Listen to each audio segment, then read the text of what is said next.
أستغفر الله وأتوب إليه. بسم الله الرحمن الرحيم. الحمد لله وحده والصلاة والسلام على من لا نبي بعده. أما بعد فأعوذ بالله من الشيطان الرجيم. بسم الله الرحمن الرحيم. وإذ قال إبراهيم رب اجعل هذا بلدا آمنا. صدق الله العظيم وصدق رسوله النبي الكريم.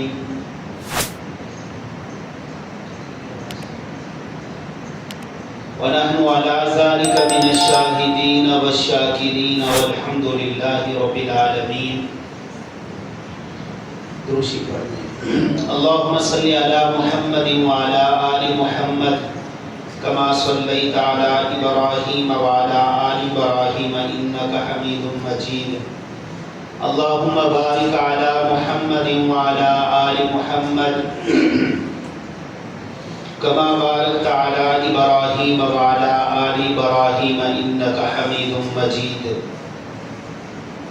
عزیزان محترم و مکرم، میں اور آپ اللہ رب العزت کا جتنا بھی شکر ادا کریں وہ کم ہے کہ اللہ رب العزت نے نماز جمعہ کے لیے مجھے اور آپ کو اپنے گھر میں آنے کی توفیق نصیب فرمائی. جتنی بھی ہماری زندگی باقی ہے اللہ رب العزت ہمیں فرائض کی پابندی کرنے کی توفیق نصیب فرمائے.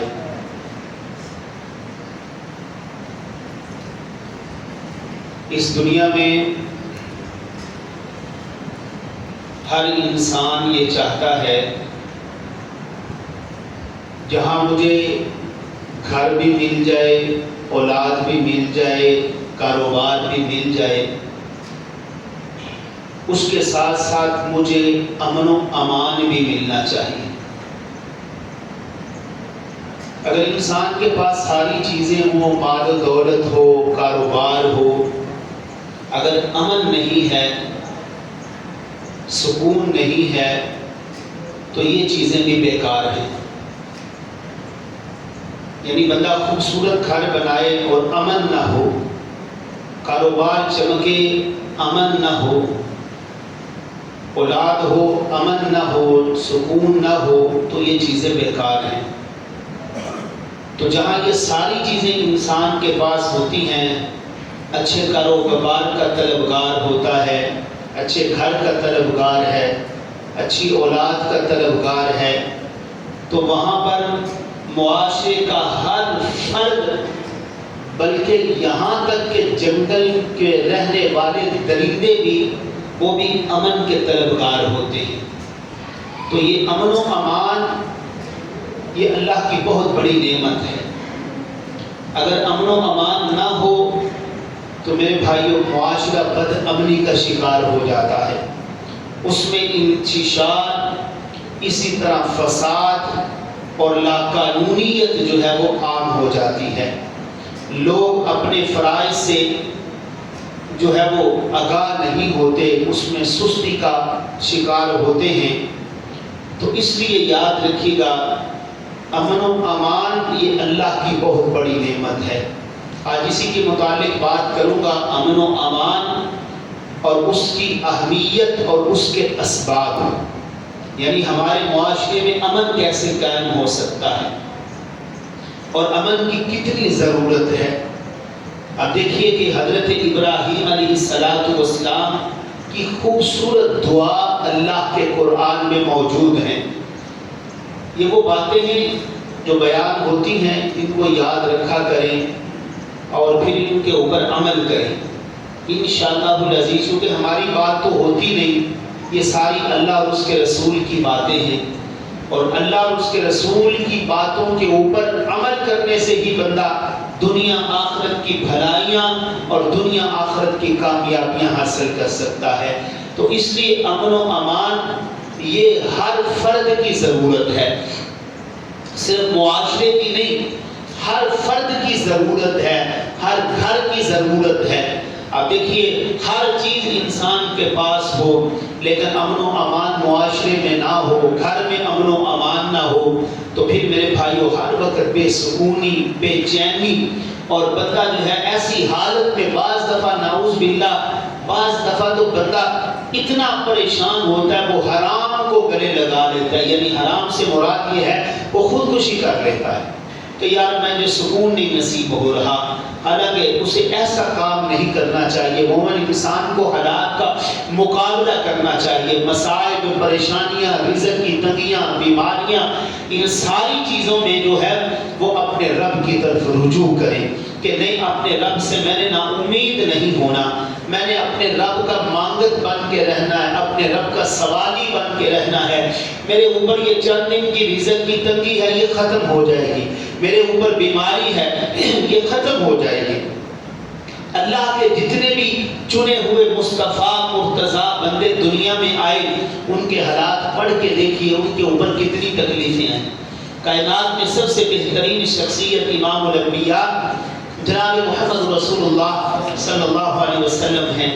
ساری کائنات کی عزتیں ان کے اوپر قربان ہیں، ساری کائنات کی رونقیں ان کے اوپر قربان ہے، ساری کائنات کی دولت ان کی محبت پہ قربان ہے، لیکن اس کے باوجود آپ کی زندگی کے حالات پڑھ کے دیکھیے کتنے مصائب ہیں، کتنی پریشانیاں ہیں، کتنے دکھ ہیں، کتنی تکلیفیں ہیں۔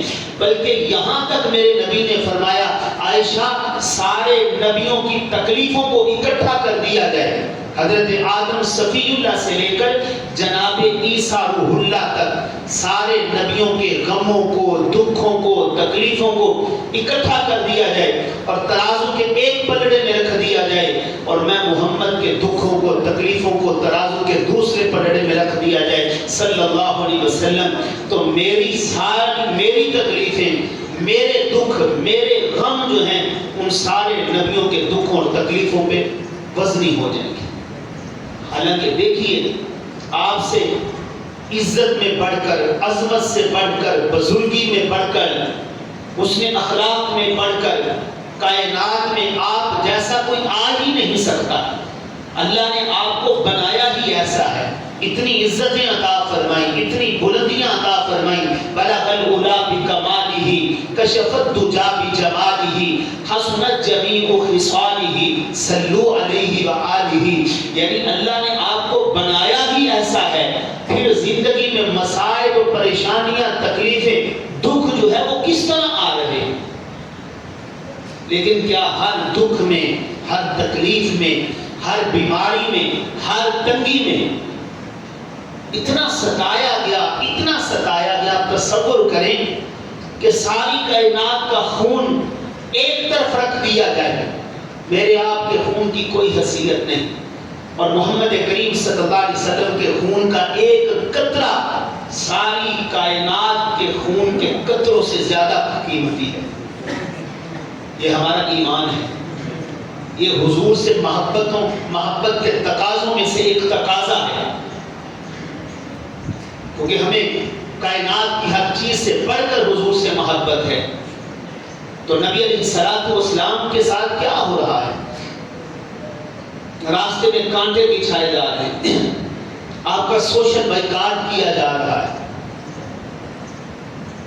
آپ کے لیے راستے میں کانٹے بچھائے جا رہے ہیں، ساحر، شاعر، مجنون، کاہن، نعوذ باللہ ایسے الفاظ کے ساتھ آپ کو یاد کیا جا رہا ہے۔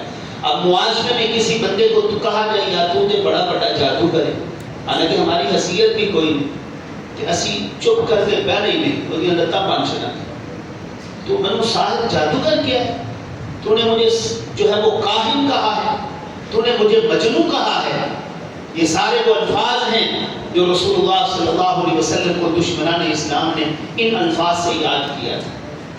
لیکن ان معاملات میں آپ نے کیا کیا؟ آپ نے کیا کیا؟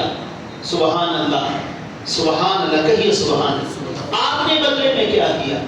گالی کے مقابلے میں آپ نے گالی دی؟ سوال ہی پیدا نہیں ہوتا۔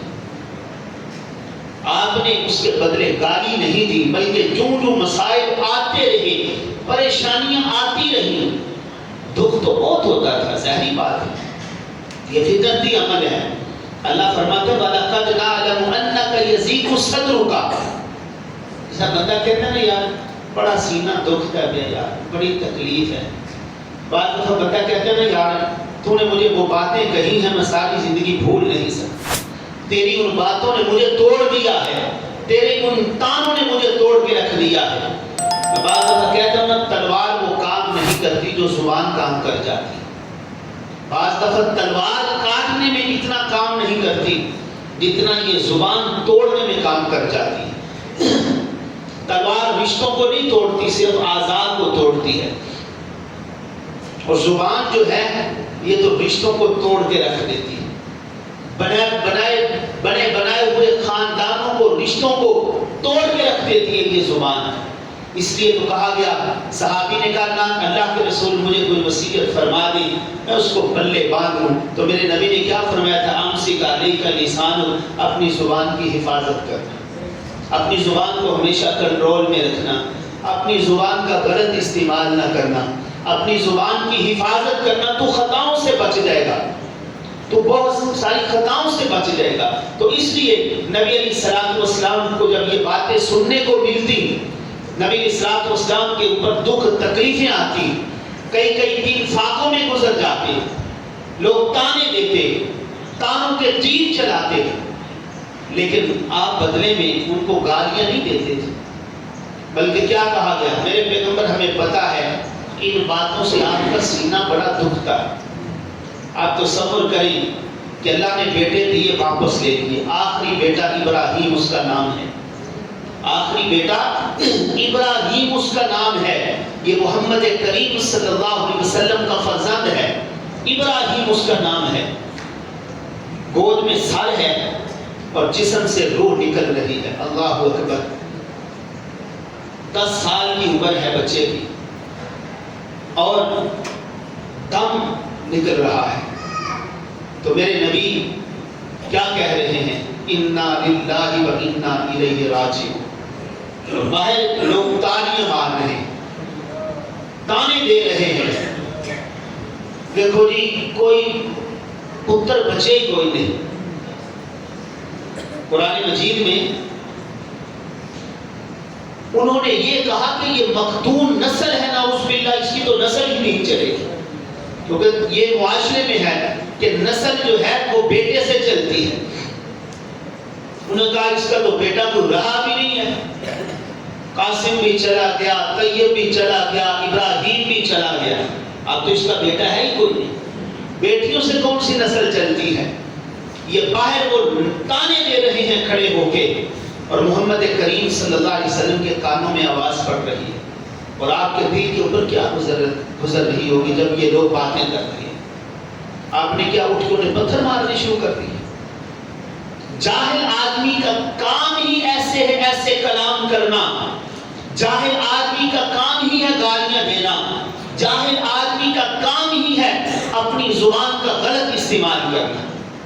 تو قرآن حکیم میں کیا کہا؟ جہاں اللہ نے مومنوں کے اوصاف کو بیان کیا، اس لیے میں دعوت دیتا ہوں قرآن سے جڑ جاؤ، قرآن کو پڑھو، قرآن کو ترجمے کے ساتھ سیکھو.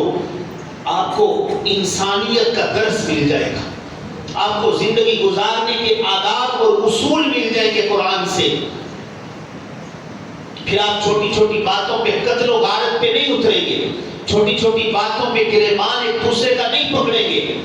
جہاں اللہ نے 19 پارے میں مومنوں کے اوصاف کا تذکرہ کیا،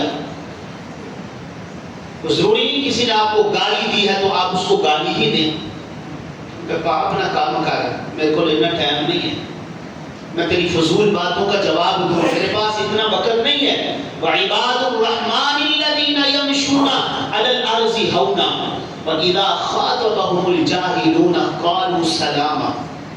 اب دیکھیں بعض دفعہ جاہل بندہ وہ تو لڑائی کرتا ہے، جاہل بندہ تو زبان کا غلط استعمال کرتا ہے، جاہل بندہ تو تانے دیتا ہے.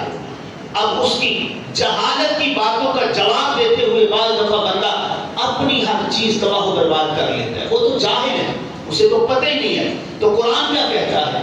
قرآن یہ کہتا ہے، ہم نے یقین جان اس معاشرے میں دیکھا ہے، آپ ہم سے زیادہ سمجھ رکھتے ہیں ان چیزوں کی، کہ جو بندہ کسی جاہل کے پیچھے لگ جاتا ہے، اس کی گالیوں کا جواب، اس کی بےہودہ باتوں کا جواب دینے لگ جاتا ہے، لڑائی پہ اتر آتا ہے، ہم نے دیکھا کہ اس کا کاروبار بھی اجڑ جاتا ہے، اس کا امن و امان بھی تباہ و برباد ہو جاتا ہے۔ بھئی وہ تو جاہل ہے۔ قرآن کیا کہتا ہے؟ وَإِذَا خَاطَبَهُمُ الْجَاهِلُونَ قَالُوا سَلَامًا، جاہل بندے دے متھی نہ لگو۔ تو اس لیے کہا گیا یہ مصائب، یہ پریشانیاں، یہ تکلیفیں، یہ دکھ، یہ زندگی کا حصہ ہے۔ ان میں کرنا کیا ہے؟ ان میں کرنا کیا ہے؟ کیونکہ میں نے اور آپ نے محمد کریم صلی اللہ علیہ وسلم کا کلمہ پڑھا ہے، لَقَدْ كَانَ لَكُمْ فِي رَسُولِ اللَّهِ أُسْوَةٌ حَسَنَةٌ، آپ کو نمونہ بنایا گیا ہے، آپ کی سیرت کو، آپ کے عمل کو، ہمارے آئیڈیل محمد کریم صلی اللہ علیہ وسلم ہے۔ تو آپ نے ان تکلیفوں کو برداشت کیا۔ اللہ کیا کہتے ہیں؟ میرے پیارے نبی، مجھے پتا ہے آپ کا سینہ دکھ رہا ہے، ان کاموں سے آپ کو بڑی تکلیف ہو رہی ہے، لوگ کہہ رہے ہیں مقتول نسل ہے، اس کی آگے نسل ہی نہیں چلنی، اس کا نعوذ باللہ نام و نشان ختم ہو جائے گا۔ کیا میرے نبی کا نام و نشان ختم ہوا ہے؟ اِنَّا أَعْطَيْنَاكَ الْكَوْثَرَ فَصَلِّ لِرَبِّكَ وَانْحَرْ إِنَّ شَانِئَكَ هُوَ الْأَبْتَرُ۔ دشمن ختم ہو گئے، ان کی ہستیاں مٹ گئی، ان کے نام و نشان مٹ گئے۔ محمد کریم صلی اللہ علیہ وسلم کا نام آج بھی موجود ہے اور قیامت تک موجود رہے گا۔ اللہ نے اس نام کو اپنے نام کے ساتھ جوڑ دیا۔ اذان آپ کے تذکرے کے بغیر مکمل نہیں، نماز آپ کے تذکرے کے بغیر مکمل نہیں ہے۔ تو یہ کیا کہ صبر تھا نا؟ فرمایا کہ کرنا کیا ہے میرے نبی؟ فَسَبِّحْ بِحَمْدِ رَبِّكَ وَكُن مِّنَ السَّاجِدِينَ۔ جب سینہ دکھنے لگ جائے، جب لوگ تمہیں ستانے لگ جائیں، جب تم لوگوں کی تکلیفوں سے تنگ آ جاؤ، جب تمہیں رشتہ دار ستانے لگ جائیں، جب اپنے بھی بیگانے ہو جائیں، کوئی ساتھ دینے والا نہ ہو، لوگ تمہیں تانے دینے لگ جائیں، کوئی دکھوں میں تکلیفوں میں تمہارے کام آنے والا نہ ہو، تو کرنا کیا ہے؟ اپنے رب کی طرف رجوع کرنی۔ بندہ ڈر رہا ہے یار کسی کے پاس جاؤں گا تانا دے گا، کسی سے سوال کروں گا وہ چہرہ پھیر لے گا، تو پھر کرنا کیا ہے؟ اپنے رب کے ہاں جھک جاؤ، اپنے رب کے ہاں مانگنے لگ جاؤ، اپنے رب کی عبادت میں اپنا دل لگا لو، اپنے رب کی یاد میں اپنا دل لگا لو، پھر دیکھنا وہاں سے آپ کی ضرورتیں پوری ہوں گی جہاں سے آپ کا وہم و گمان بھی نہیں ہوگا۔ میرے لیے مشکل کام ہو سکتا ہے، آپ کے لیے، لیکن میرے اللہ کے لیے کوئی مشکل کام نہیں۔ یقین جانیے لوگوں کی گردنوں کے اوپر تلواریں، سر کٹنے کو ہے، پھانسی لگنے کو بندہ، لیکن لوگ سجدے میں پڑھ کے اپنے رب سے دعائیں مانگ رہے ہیں۔ میرے اللہ نے ہر تکلیف کو دور کر دیا۔ اللہ کی طرف رجوع تو کرو۔ حضرات انبیاء کی زندگی کو پڑھ کے دیکھیں تو صحیح۔ حضرت یونس مچھلی کے پیٹ میں چلے گئے، آیت کریمہ ہم سب پڑھتے ہیں، 1.25 لاکھ دفعہ پڑھنا ہے، پورا کرنا ہے اس کو، کہتے ہیں نا لوگ پڑھنا ہے، تو آپ ہی نہیں پڑھنا، پڑھانا بھی طالب علماں کو لے۔ ہمارے پاس ہی وقت نہیں ہے، بھئی آپ پریشان ہو، آپ کے پاس وقت نہیں ہے تو پھر تکلیف کیسے دور ہوگی؟ مسئلہ تو آپ کا ہے، آپ نہ پڑھے، گھر آپ کا بنا ہوا ہے، کاروبار آپ کا ہے، دکان آپ کی ہے۔ میں اکثر وہ درد دل سناتا ہوں، ہم کاروبار بناتے ہیں، کوٹھیاں بناتے ہیں، اس میں طلباء کو بلاتے ہیں کہ آؤ جی قرآن پڑھو برکت آستے، جدہ کارے وہ اخبار پڑھتا ہوئے پیا یا ہم ٹی وی لا کے بیٹھے، تو طالب علم سورۃ یاسین پڑھ رہے ہیں، وہ گھر والے سارے ٹی وی لگا کے بیٹھے ہوئے، وہ گھر والے سارا ڈرامہ دیکھ رہے ہیں، وہ گھر کا مالک جسے اللہ نے گھر دیا ہے، دکان دی ہے، کاروبار دیا ہے، وہ اخبار پڑھ رہا ہے اور طلباء جو ہے وہ سورۃ یاسین پڑھ رہے ہیں۔ کہاں سے اللہ کی برکتیں ہیں؟ تو اس لیے میرے بھائیوں حکم یہ دیا گیا کہ جب تمہارا تکلیفوں سے، تانوں سے، ان چیزوں سے دل دکھنے لگ جائے تو پھر اپنے رب کی طرف رجوع کرنا۔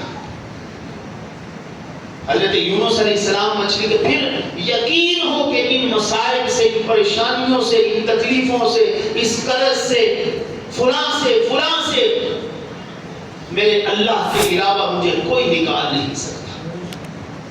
کر کے دیکھیں تو صحیح یار، اپنے رب کے اوپر یقین کامل کر کے دیکھیں تو صحیح، پھر وہ نکالے گا، پھر وہ تکلیفوں کو دور کرے گا۔ اب میں پڑھتا رہوں لا الہ الا انت سبحانک انی کنت من الظالمین، لا الہ الا انت سبحانک انی کنت من الظالمین، میں پڑھتا رہوں، اس کے مطابق عقیدہ نظریہ نہ بناؤں تو وہ مجھے کیسے فائدہ پہنچائے گا؟ یونس علیہ السلام مچھلی کے پیٹ میں جب گئے نا تو عقیدہ نظریہ یہ تھا، یہاں پہ 3 اندھیرے ہیں، پانی کا اندھیرا ہے، رات کا اندھیرا ہے، توجہ فرمائیں، پانی کا اندھیرا ہے، رات کا اندھیرا ہے، مچھلی کے پیٹ کا اندھیرا ہے۔ ان 3 اندھیروں میں اگر میری کوئی سننے والا ہے تو وہ میرا رب ہے، وہ میرا مولا ہے، اس کے علاوہ میری فریاد کو سننے والا کوئی نہیں۔ پانی کا اندھیرا، مچھلی کے پیٹ کا اندھیرا، ان 3 اندھیروں میں قرآن کیا کہتا ہے؟ فنادا فی الظلمات، میرا یونس مجھے پکار رہا ہے، اور کیا کہتا ہے؟ لا الہ الا انت سبحانک انی کنت من الظالمین۔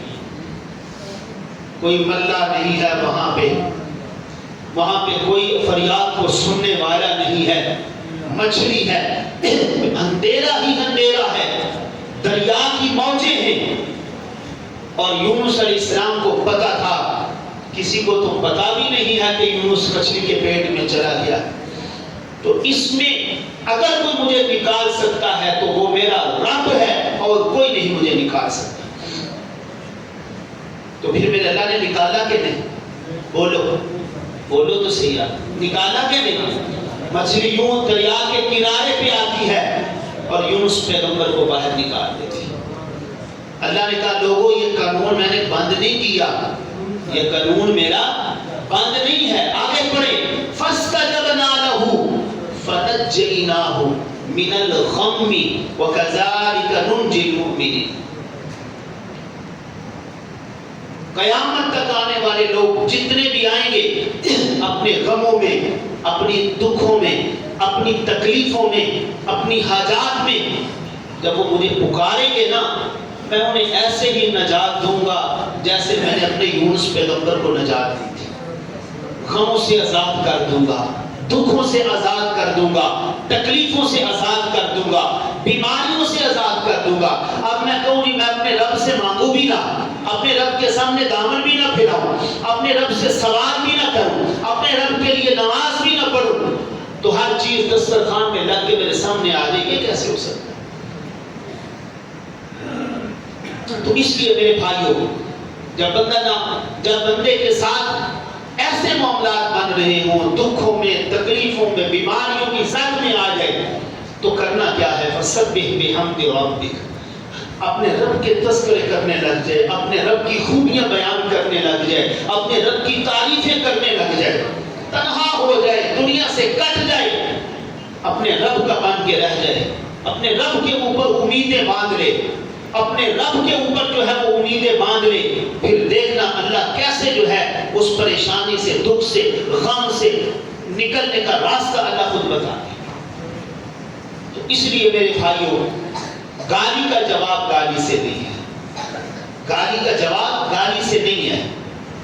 فَسَبِّحْ بِحَمْدِ رَبِّكَ، فرمایا میرے پیغمبر آپ میری تعریفیں کرنے لگے تھے۔ لوگ کیا کہہ رہے تھے؟ یہ مقتول نسل ہے، اس کی آگے نسل ہی نہیں چلتی، اس کی نسل آگے نہیں چلے گی۔ تو میرے نبی سے کیا کہا گیا؟ کہا میرے پیغمبر ان کی باتوں کی طرف آپ توجہ نہ دیں، آپ میری تعریفیں بیان کریں، میں اللہ نے آپ کے قلب اطہر کے اوپر قرآن کو نازل کر دیا ہے۔ قیامت تک لوگ قرآن پڑھتے رہیں گے، ان کے سینے ٹھنڈے ہوتے رہیں گے، آپ کے تذکرے پڑھتے رہیں گے، ان کے سینوں میں ٹھنڈ پڑتی جائے گی، آپ کا نام سنتے جائیں گے، ان کے دل جو ہے وہ سکون میں آ جائیں گے۔ میں ایسا آپ کو بلند کروں گا، وَرَفَعْنَا لَكَ ذِكْرَكَ۔ کتنا بلند کیا؟ ابو جہل کا کوئی نام سنتا ہے؟ ابو لہب کا کوئی نام سنتا ہے؟ دل ہی نہیں کرتا، کان گوارا نہیں کرتے کہ ان کا نام بھی سنیں. اور محمد کریم صلی اللہ علیہ وسلم کا نام سننے کو کان ترستے ہیں، آپ کا نام دیکھنے کو آنکھیں ترستی ہیں. وہ تو ختم ہو گئے دوسرے لوگ سارے، لیکن اللہ رب العزت نے محمد کریم صلی اللہ علیہ وسلم کو کتنی عزت دی.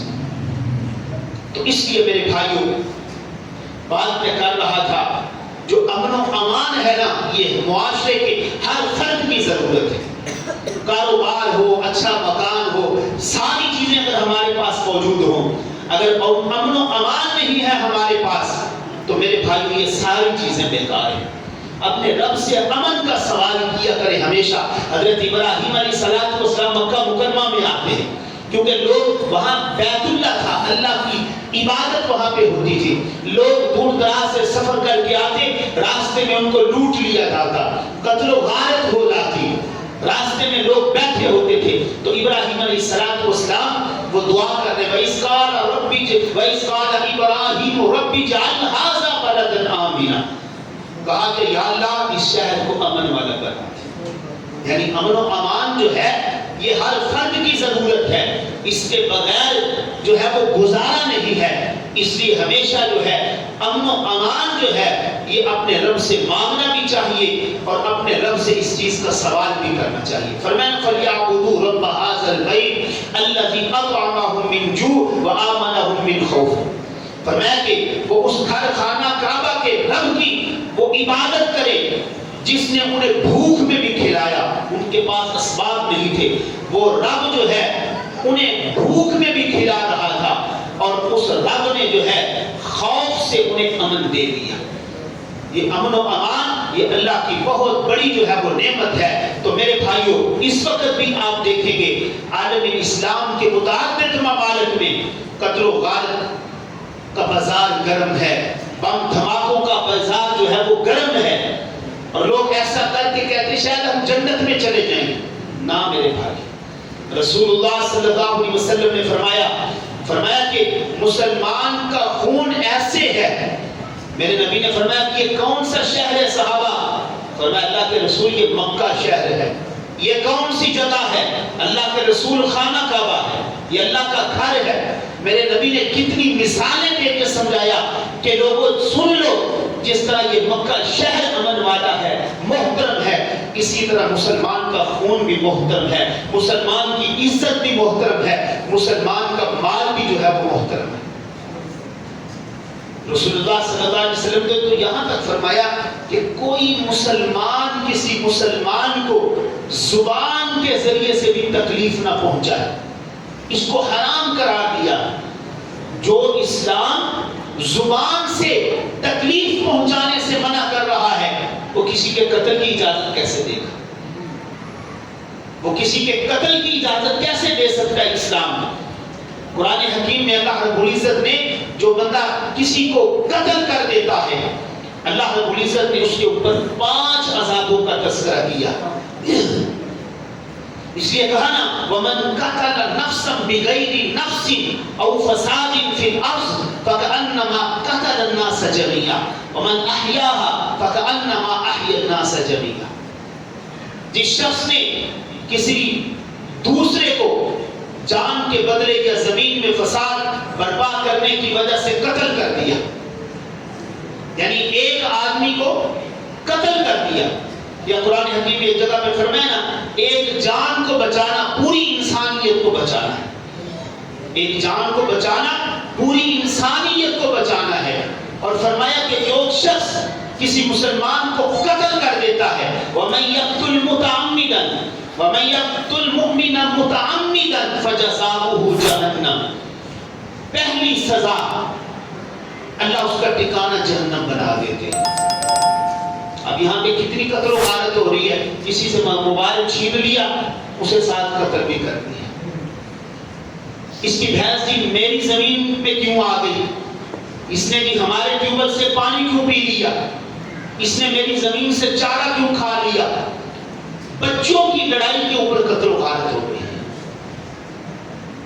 برداشت ختم ہو گئی ہے نا، جہالت عروج پہ جا رہی ہے. تو چھوٹی چھوٹی باتوں کی اخباریں بھری ہوتی ہیں کہ کہ بچوں کی لڑائی کے اوپر قتل و غارت ہوگی. فرمایا وَمَن يَقْتُلْ مُؤْمِنًا مُتَعَمِّدًا فَجَزَاؤُهُ جَهَنَّمُ. پہلی سزا جس نے کسی مسلمان کا قتل کر دیا اس کی سزا یہ ہے اللہ اس کو جہنم میں داخل فرمائے گا. خالداً فیہا، وہ اس جہنم میں ہمیشہ رہے گا. دوسرا عذاب وغضب اللہ، اور ہر وقت اللہ کا غضب اس کے اوپر برستا ہے. وَلَعَنَهُ، اور اللہ کی لعنت اس کے اوپر برستی ہے. 4 عذاب. 5واں وَأَعَدَّ لَهُ عَذَابًا عَظِيمًا، اور اللہ نے اس قاتل کے لیے بہت بڑا عذاب جو ہے وہ جہنم میں تیار کر رکھا. اب اگر کوئی بندہ یہ 5 کام برداشت کر سکتا ہے تو وہ قتل کر لے. یہ کوئی دنیا کی سزا نہیں ہے، یہ کوئی پولیس کے لکھر نہیں ہے، یہ جہنم کی سزا ہے. یہ جہنم کی سزا ہے. اللہ فرماتے ہیں وہ میری جہنم جو ہے اس جہنم میں وہ بندہ ہمیشہ جلتا سڑتا رہے گا. کوئی اسے پوچھنے والا نہیں ہوگا، کوئی اسے کھانا کھلانے والا نہیں ہوگا، کوئی اس کا معاون نہیں ہوگا، کوئی اس کی ملاقات کرنے والا نہیں ہوگا. یہ چیزیں وہ ہیں ان میں غور و فکر کیا. قرآن تو غور و فکر کرنے والی کتاب ہے. یہ نہیں ہے ایک کان سے سنا دوسرے کان سے نکال دیا، ایک کان سے سنا دوسرے کان سے نکال دیا، یہ نہیں ہے. رسول اللہ صلی اللہ علیہ وسلم نے ارشاد فرمایا کل قیامت کا دن ہوگا. یار آپ دنیا میں کسی کو قتل کرتے ہیں، قتل چھپ جاتا ہے، قتل چھپ گیا ہے، نہیں ملا بندہ. اب کیا اس کے بچوں کی بددعا سے وہ بچے گا؟ عورت کو بیوہ کر دیا، بچوں کو یتیم کر دیا، کسی نے بم دھماکہ کیا، مسجد کو اڑا دیا، بندہ بچ گیا؟ یہ اسرائیل والے غریبے جو مسلمانوں کے اوپر ظلم کر رہے ہیں، غزہ کو مٹانے پہ تلے ہوئے ہیں، ماں کی لاش ہے، باپ کی لاش ہے، چھوٹے چھوٹے بچے پڑے ہیں، ماں ماں کر رہے ہیں، ماں نظر نہیں آ رہی. وہ جنگی اصول میرے نبی نے فرمایا تھا صحابہ جنگ پہ جانے لگے ہو خیال کرنا، کفر پہ یلغار کرنی ہے، ان پہ حملہ کرنا ہے، خیال کرنا تمہاری جنگ میں کوئی معصوم بچہ قتل نہ ہو جائے، تمہاری جنگ میں کوئی عورت قتل نہ ہو جائے، تمہاری جنگ میں کوئی بوڑھا قتل نہ ہو جائے، تمہاری جنگ میں کوئی عبادت کرتے ہوئے قتل نہ ہو جائے. وہ عورت ہی نہ ہے. پتہ نہیں کہاں یہ لوگ سو گئے ہیں جو کہتے ہیں جی اسلام دہشت پھیلاتا ہے. اللہ کی قسم اسلام امن و امان کا دین ہے. یہ تو جانوروں کے حقوق کو بھی بیان کرتا ہے، جانوروں کے حقوق کو بھی بیان کرتا ہے. وہ شکایت کی نا اٹھنے آ کے نبی اسلام سے، اللہ کے رسول میرا مالک مجھے مارتا ہے، کام زیادہ لیتا ہے اور چارہ کم دیتا ہے. میرے نبی نے فرمایا اللہ تجھے اس اونٹ کی وجہ سے جہنم میں ڈال دے گا، خیال کرنا. نبی اسلام نے تو یہاں تک چیزیں بیان فرمائی. ہند ابھی مسلمان نہیں ہوئی تھی. ہند یہ حضرت ابو سفیان کی گھر والی ہے، ابھی یہ مسلمان نہیں ہے، زرہ پہنی ہوئی ہے. توجہ کرنا، جو بڑے جی امن کے ٹھیکیدار، یہ امریکہ بڑا امن کا ٹھیکیدار بنا ہوا ہے، انہیں بڑی چیزیں نظر آتی ہیں، ہم نے یہ کرنا ہے وہ کرنا ہے. تو میرے نبی نے جنگ کے اصول بھی بیان فرمائے. بچوں کو قتل نہیں کرنا، بوڑھوں کو قتل نہیں کرنا، خواتین کو قتل نہیں کرنا. وہ آئی نا سامنے جب میرے نبی کے صحابی کے سامنے ذلہ پہنی ہوئی تھی تو پتہ کہ تلوار سے گردن کو اتارنے لگے تو کہا پیچھے ہٹ جا، میں تجھے قتل نہیں کروں گا، کیونکہ میرے نبی نے عورت کے اوپر ہاتھ اٹھانے سے منع فرمایا. وہ کہنے لگی میں ساری زندگی ان کے راستے میں کانٹے بچھاتی رہی، ساری زندگی ان کے راستے میں تکلیفیں، ان کو تکلیفیں پہنچاتی رہی، اور اسی سے متاثر ہو کے کلمہ پڑھ کے وہ مسلمان ہو. اس لیے میرے بھائیوں جو امن و امان ہے یہ اللہ کی بہت بڑی نعمت ہے. ہمیشہ اللہ رب العزت سے امن و امان کی دعا مانگنی چاہیے. جب بندہ امن و امان کی اپنے رب سے دعا مانگتا ہے اللہ رب العزت اس کے متعلق خیر کے فیصلے فرما دیتے ہیں. اور خوبصورت دعا بھی جو ہے وہ سکھائی, اللہم انت السلام اللہم انت السلام و منک السلام تبارک ربنا وتعالیت یا ذا الجلال والاکرام. نبی علیہ الصلوۃ والسلام نے یہ دعا بھی سکھائی اور فرمایا کہ لوگوں سن لو, کل قیامت کا دن ہوگا, اللہ کی عدالت لگے گی. سب سے پہلے اللہ رب العزت جس چیز کے متعلق فیصلہ فرمائیں گے وہ قتل ناحق ہوگا. اللہ رب العزت فرمائیں گے کہ آؤ آج سب سے پہلے خون کا حساب لیا جائے گا. قیامت کے دن سب سے پہلے خونوں کا فیصلہ کیا جائے گا. اب دنیا میں تو قاتل چھپ گیا, دنیا میں تو وہ نظر نہیں آیا, یہاں قتل کیا دوسرے ملک میں بھاگ گیا, پتہ ہی نہیں چل رہا کس نے قتل کیا. کیمرے لگے ہوئے ہیں, منہ پہ لبا کو چیز چڑھا لی, نہیں پتا چلا. یہ دنیا نے ہمیشہ رہنا ہے, میں نے اور آپ نے ہمیشہ رہنا ہے, اس کا قاتل نے ہمیشہ اس جہان میں رہنا. نہیں, اللہ کی عدالت لگنے والی ہے. اور وہ جو حالات اس وقت دنیا کے بنے ہوئے ہیں تو میرے بھائیوں قیامت دور نہیں ہے, قیامت قریب ہے بالکل. جو حالات بنے ہوئے ہیں تو قیامت کے دن تو ساری کوئی چیز اللہ سے چھپ سکتی ہے. ان اللہ لا یخفی علیہ شیء فی الارض ولا فی السماء.